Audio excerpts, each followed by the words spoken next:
Greg Batenhorst, first name Greg, last name Batenhorst, Superintendent of the Mount Vernon Community School District. Awesome.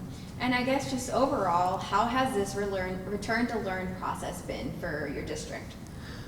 Well, it's been a good process and really having us look at all aspects of our programming, but it's been a challenge to determine what would be the best model moving forward for 2020, 2021. We learned a lot from the 3 months that we were in that remote learning mode in the spring, so that's helped us out, and it's really in developing our continuous learning plan, our hybrid plan, and our on-site plan, really giving us some insight into how we can optimize use of technology in learning and how we can best meet the needs of all of our students so that we make sure that our students are getting an equitable learning experience no matter their age, no matter their ability. And you've been a superintendent here for quite a while. Have you ever experienced any type of situation like this? In my 37 years in education, nothing remotely close to this. And as you and I have spoken before, it's ever changing. You know, there's something new every day. There are even some new aspects today that will impact our decision making moving forward that we weren't thinking about yesterday. And you know, one of those decisions is a kind of a hot button issue with the Iowa Department of Education and just in general in the state of Iowa, and that's mask wearing. Mm-hmm. As of right now, what is the status for, I guess, face coverings for your school district? As of today, we are talking about a strong recommendation that all students and staff members wear masks. We have not made it a mandate yet. That could change depending on the circumstances. What I thought I knew 2 weeks ago isn't what I know now. And we know that we're seeing spikes and increases across the United States. We don't know for sure how Iowa may be impacted between now and that start date of August 24th. So right now, it's a strong recommendation, and that easily could move to mandated at some time if we felt the need. Obviously, in speaking with people in the community, there's a real split, and I don't think it's a political split in Mount Vernon. It's more about wanting to get life back to normal, but there are certain people that feel very strongly that for health reasons we should be wearing face coverings, whereas there's another pocket of people that think that no, that's not necessary, and weighing the benefits of what are the medical public health benefits of wearing masks versus what are the social emotional benefits of maybe not doing that. So it's going to be an ongoing conversation from now until August 24th. And right now, I know we talked briefly about your softball team. Can you explain what your softball and baseball teams are doing with masks? So I did mandate for our softball and baseball teams that during games that they wear masks in the dugout because they are in close quarters. They potentially are within 6 feet of one another for at least 15 minutes at a time, which are the current guidelines in regards to close contact. So right now we are asking our coaches and our players, unlike most places, to wear those masks in the dugout just because of the circumstances of being in a dugout. And we're going to stick with that for the remainder of the year. Awesome. And another kind of question that a lot of parents and people have is, you know, temperature checks before entering the school, screenings. What's the process, or I guess, what's the process on that? So right now we'll be asking both our staff and our families to do a self-check at home, including a temperature check, and then we will provide them with a list of symptoms that are commonly related to COVID-19, and obviously ask them that if a student is ill that they not report to school. If by chance they are not able to do that temperature check or something like that at home, we are encouraging the families then to just send their children directly to our nurse first thing in the morning, and we'll do that check for them. It may not be possible for every family to have a thermometer at home. If they don't, they're more than welcome to send their children to our nurses first thing. We'll get them checked out. If there's an issue, we'll give them a call. If not, we'll send them on to class. Awesome. And you know, when we were talking about this conversation back at the station, we were really, you know, interested in social distancing and how that's going to happen with the different grades. Because elementary, I'm pretty sure, are used to one classroom, but in high schools, there's that passing period and different electives. How is Mount Vernon going to handle that? So our big return to learn and return to open plan will be shared with our general public in mid-July, but part of that plan does address social distancing. So we have plans for staggered passing times at the middle school. We have plans for some different distancing in the hallways at the high school. Those would be times we would really encourage students and staff members to wear masks when they're in tight quarters with one another. We are working on even things at lunch in regards to increasing the spaces we use for lunch to spread students out. We will mark off spaces in the lunch lines to ensure that they are staying a fair distance apart from one another in the lunch line. And we're looking even with lunch at a variety of options, anywhere from being traditionally in the cafeteria like we've been before, to possibly eating in classrooms or some type of mixture thereof. Right now I'm sitting in a Performing Arts Center lobby area that will be used as an overflow space for lunch for the high school. So we do have plans in place for social distancing in the hallways. Also in the classrooms, we'll spread students out as much as possible. And you may see more traditional kinds of seating, desks in rows, as opposed to students learning in pods, so on and so forth. So there may be some adjustments that aren't necessarily best practice educationally, but in the interest of public health may be necessary, at least for a while. Kind of speaking, we're in an area of the arts. I know that there's a lot of different mandates for that, but can you just kind of give a brief overview of, how that process of arts continuing is being tackled? So especially in the areas of choir and band, the teachers are waiting the results of a large national and international study regarding the impact of singing and playing of musical instruments on passing along the COVID-19 virus. That really is going to be a major driver in how we address teaching and learning in those areas. Now, we have met with the fine arts people, and they have already worked out a plan of some team teaching where maybe we're taking a class of 72 choir students and putting half of them in one location, half of them in another, socially distancing, but then splitting them up so that they can learn in a traditional music way without having to be in a large classroom with 70 some odd people. We are fortunate to have two spaces, a middle school auditorium that seats about 300 people, and now our new Performing Arts Center that seats 850 people, where we can spread kids out.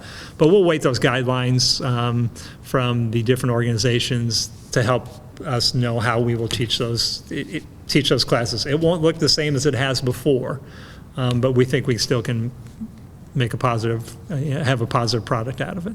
It's all part of the high school experience. Very much so. Yeah. And sports, I know softball and baseball is going on right now. How is that kind of going to affect maybe the fall? So we're obviously the guidelines from the state have allowed all activities to begin as of July 1st. Now today, and then today being June 30th, Lynn County Public Health for Lynn County specifically started talking about moving back to what they call phase 1. So we're now trying to figure out how does phase 1 guidelines in Lynn County potentially impact our sports camps, our sports practices and everything. Right now we plan on allowing all of our sports, football, volleyball, wrestling, basketball and everything, move forward with what would be kind of their traditional summer activities with some in-district camps and some open gyms and things like that. And we are developing all those around social distancing guidelines and staying 6 feet apart and potentially wearing masks when needed. So any type of, putting people in pods and making sure that we don't have large groups together, and those pod groups also staying consistent so that if we have to contact trace, we can do so easily. So we're doing all those things to mitigate the spread of COVID-19 as best as possible while still allowing them to do their activities in the way that they're most used to doing. And how about students who utilize special education? How is that going to work? So if we were to start school today, our goal is to start in the traditional school setting. We are also ready to do a continuous learning model if we needed to, where students are learning remotely, or we're ready to do a hybrid model where potentially some kids are in the building and some students are not. When we've looked at special education students, we're going to prioritize them by the level and intensity of their need.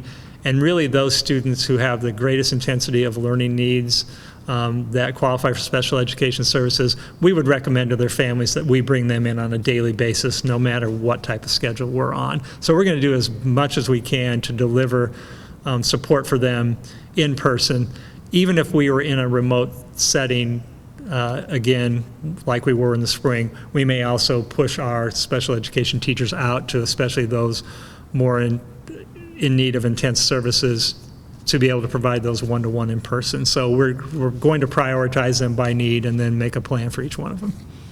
Awesome. And how is technology-wise looking for continuous learning and that remote learning?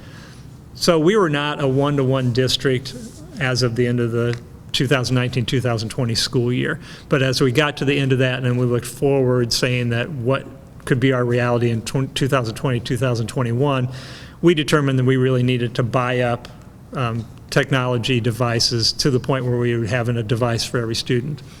So that has led to us purchasing iPads for students in grades kindergarten through second grade. We already had Chromebooks for grades 3 and 4.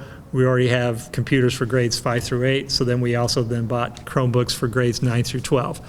Likely all those devices will be in by the start of the school year, so we will have a device for every student should we need it going to remote learning mode or into a hybrid learning mode.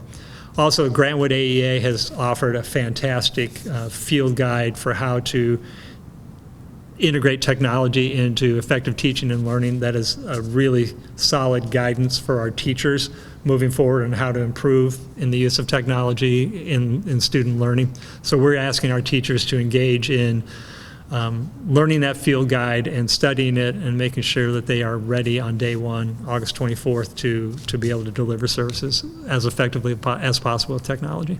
Awesome. And also transportation, busing, it's a little bit longer, that's it. So we've socially distanced so far on our buses for softball and baseball.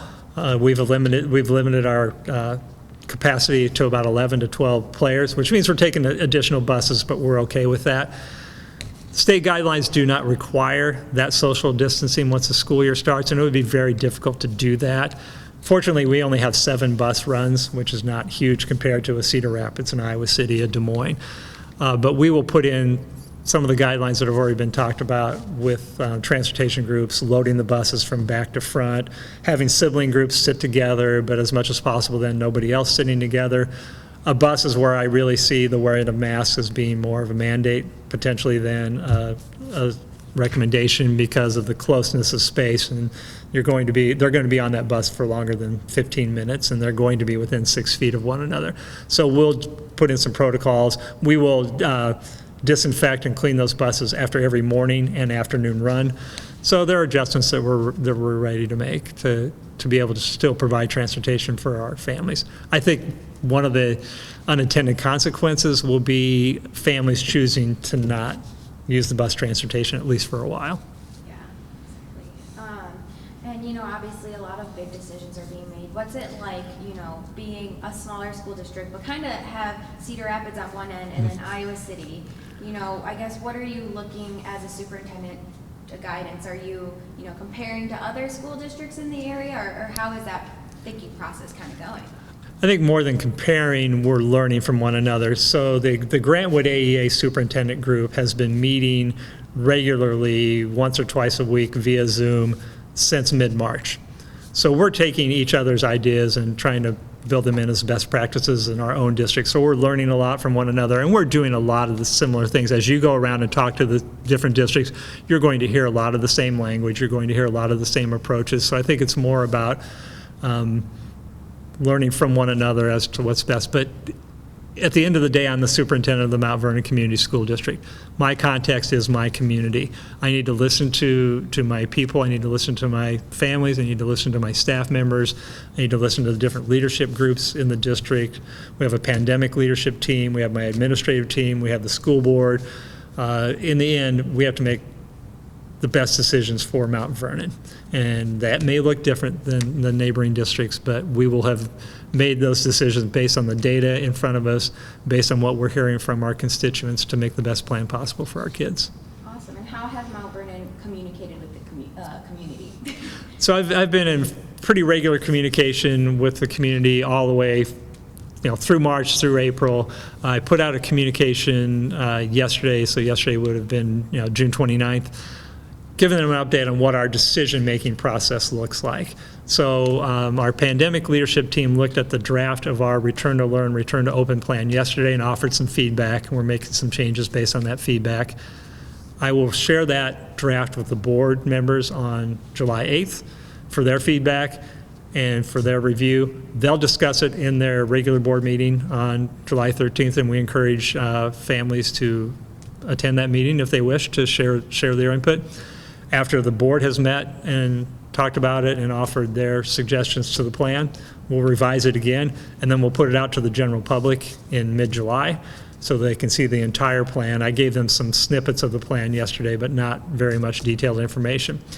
And then sometime in early August, I would like to do some form of town hall meeting, be it in person or virtual or both, to talk about the plan, show the details in regards to mask wearing and social distancing and virtual learning options, et cetera, so that everyone has a clear idea of what August 24th might look like. And obviously potential outbreaks, is there an idea of how to handle that and what to do? So we've identified within each building isolation rooms for students who may be COVID-19 positive. Once we have an idea that maybe a student or a staff member is showing symptoms, we will immediately try to get them masked up and get them to the isolation room so we can do further evaluation. If a student or a staff member tests positive, we will work with the Iowa Department of Public Health and the Iowa Department of Public Health to determine what does that mean in regards to isolation, quarantining, the possibility of students or staff members having to be out of the building for a short period of time or a 14-day period of time. We'll work in concert with them. We'll work with Lynn County Public Health to do the contact tracing necessary on all other students involved to make decisions in regards to who can remain in school, who needs to stay at home. If students need to stay at home, we'll have online learning options for them and do the best we can to serve them while they're out. And if parents choose to keep their students home, are they still able to get that education?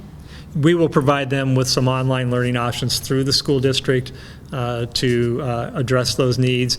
If they are in that pocket of people who potentially just don't feel safe sending their students to school. So we'll have some options for them. We'll outline those for them over the next 4 to 6 weeks so they can make decisions.